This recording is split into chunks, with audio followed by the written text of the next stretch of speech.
हम लोग सीटेट के लिए इम्पोर्टेंट एमसीक्यू करने वाले हैं। पहला सवाल है, कुतुब मीनार का निर्माण किसने प्रारंभ करवाया था? ऑप्शन है इल्तुतमिश, कुतुबुद्दीन ऐबक, बलबन, अलाउद्दीन खिलजी।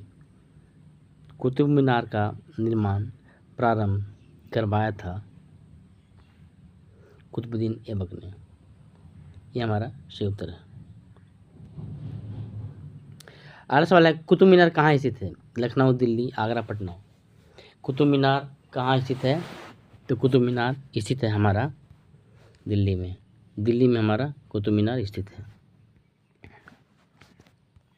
अगला सवाल है, कुतुब मीनार की ऊंचाई लगभग कितनी है? 43 metre, 57 metre, 73 metre, 89 metre. Qutub Minar की ऊंचाई लगभग है 73 मीटर। अगला सवाल है, कुतुब मीनार का निर्माण कार्य किसने पूर्ण किया था? इल्तुतमिश, बाबर, अकबर, शाहजहां। कुतुब मीनार का निर्माण कार्य किसने पूरा किया था?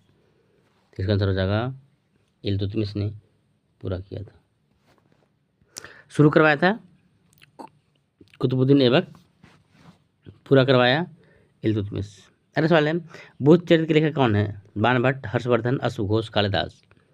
बुद्ध चरित्र के लेखक कौन थे? आंसर हो जाएगा अश्वघोष। अश्वघोष बुद्ध चरित्र के लेखक थे। राजतरंगिणी पुस्तक किसने लिखी थी? पृथ्वीराज, कलहन, अश्वघोष, बाणभट्ट।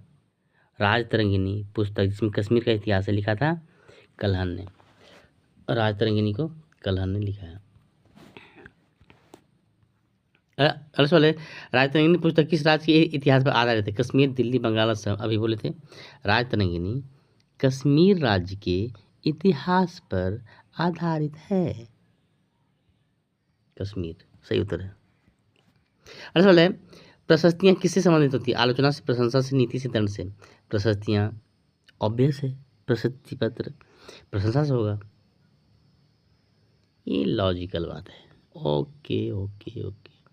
सवाल है, 1000 साल पहले की इमारतों के अध्ययन को क्या कहते हैं? भूगोल, वास्तु, पुरातत्व, इतिहास। हजारों साल पहले की इमारतों के अध्ययन को कहते हैं पुरातत्व। ये भी लॉजिकल बात है, इजी, आसान। अगला सवाल है, अजंता की चित्रकला किस धर्म से संबंधित है? जैन धर्म, बौद्ध धर्म, हिंदू धर्म, इस्लाम धर्म। तो अजंता की चित्रकला बौद्ध धर्म ज़्यादा करता है।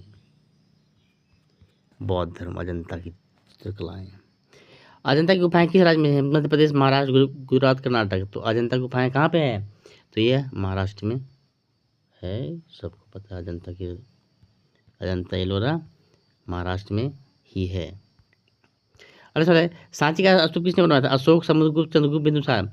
सांची का स्तूप सबको पता होना चाहिए, अशोक ने बनवाया था। अरे सवाल है, महमूद गजनवी के दरबारी इतिहासकार का नाम क्या था? अलबरूनी, फिरोज शाह, हसन निजामी, उतबी।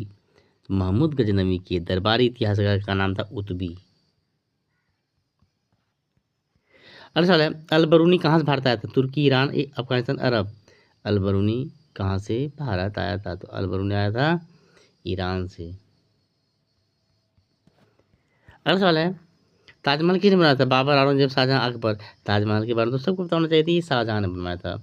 ऑब्वियस ही सवाल है, बहुत आसान सवाल है। अरे सवाल है, रामायण और महाभारत किस शैली में लिखे गए? पद्य, गद्य, मिश्रित कथा। रामायण और महाभारत लिखे गए हैं पद्य शैली में, श्लोक से बहुत सारे।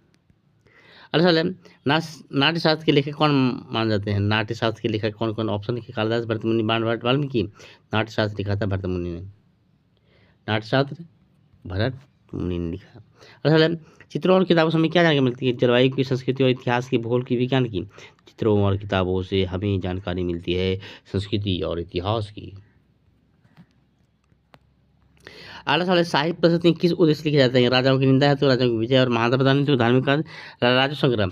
तो साहित्य प्रशस्तियाँ राजाओं की विजय और महानता को बताने हेतु लिखा जाता है। साहित्य प्रशस्ति प्रशंसा पत्र होता ही था। पी आंसर हो गया इसका। अगला सवाल है, साहित्य चित्रकार किसके लिए चित्र बनाते थे? आम जनता, शाही परिवार, मंदिर, उपचार, सैनिक। शाही चित्रकार शाहों के लिए, राजाओं के लिए बनाते थे। शाही चित्रकार शाह के लिए, शाही परिवार के लिए बनाता था।